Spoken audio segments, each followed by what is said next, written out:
Tu ne veux pas forcément être aimé, tu veux juste être approuvé, validé, affirmé. Pour quelle raison tu me diras? Parce que ton père ne l'a jamais fait.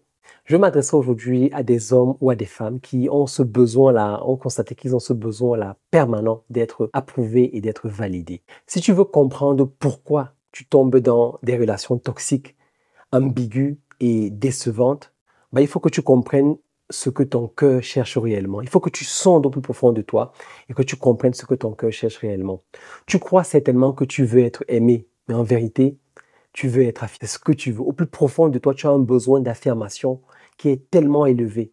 Et tu me diras, ou tu me poseras la question, mais c'est quoi l'affirmation? En fait, l'affirmation, c'est quand quelqu'un t'envoie ce message simple, clair et puissant. Tu as de la valeur. Je crois en toi. Tu es capable. Tu comptes. Et plein d'autres paroles encore de nature à affirmer quelqu'un. Et le premier à qui Dieu avait confié cette mission dans ta vie, c'est ton père, simplement. Un père est censé planter dans le cœur de ses enfants des fondations solides.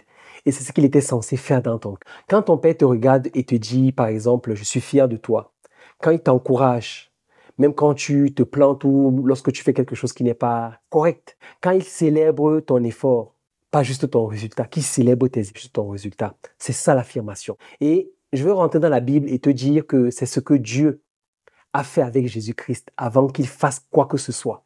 Lorsque Jésus-Christ, homme, est venu sur terre et lorsque le moment est arrivé, la Bible dit que Dieu a dit, voici, celui-ci est mon fils bien-aimé en qui j'ai mis toute mon affection. 3 versets. Avant les miracles, avant les foules, avant la croix, Dieu a affirmé son fils. Et je veux, au travers de cet exemple biblique, te montrer la puissance de l'affirmation. Mais si toi, tu n'as jamais reçu cela, si ton père ne t'a jamais dit « je t'aime », le simple « je t'aime », entre guillemets, simple, « je suis fier de toi », tu assures, allez, vas-y, je crois en toi.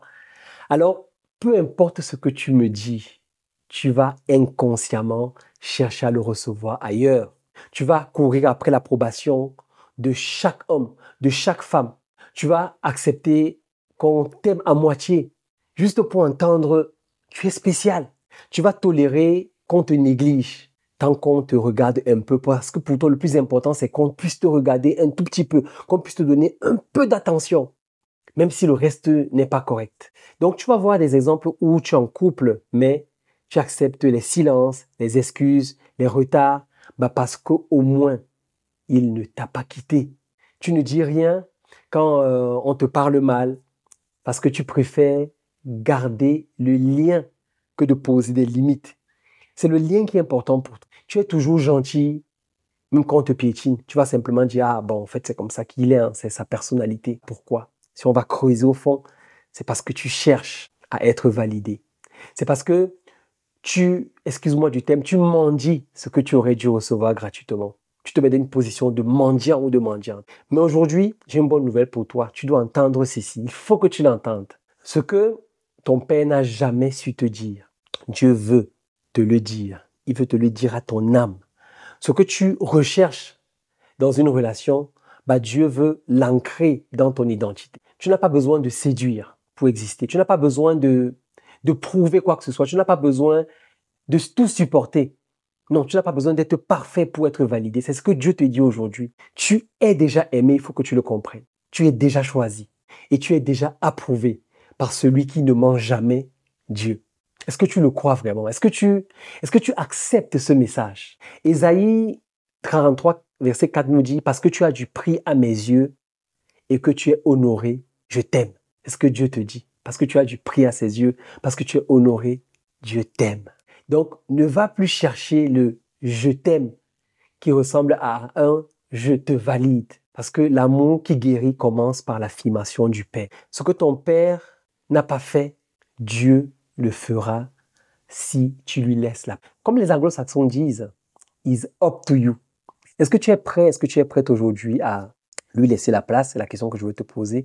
Est-ce que tu es prêt à laisser la place à Dieu pour qu'il puisse te communiquer cette affirmation-là que tu n'as pas reçue de ton Père? Je t'ai montré un exemple dans la Bible.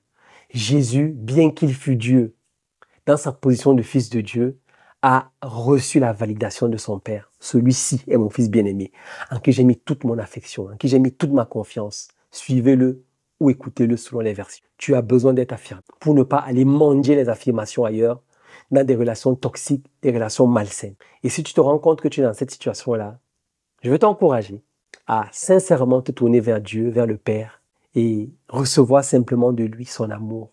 Un amour qui est inconditionnel, qui t'aime d'un amour inconditionnel. Laisse-lui simplement la place. Laisse-lui penser les blessures que ton père ou celui qui a joué le rôle de ton père n'a pas su le faire. Pour quelle raison? On n'est pas ici pour faire un procès des papas. On est ici pour faire notre propre procès. Et c'est sur ce terrain-là que je veux te conduire. En tout cas, que Dieu te bénisse et surtout qu'il te guérisse. Je suis Richard de Soi et des Hommes. Ciao.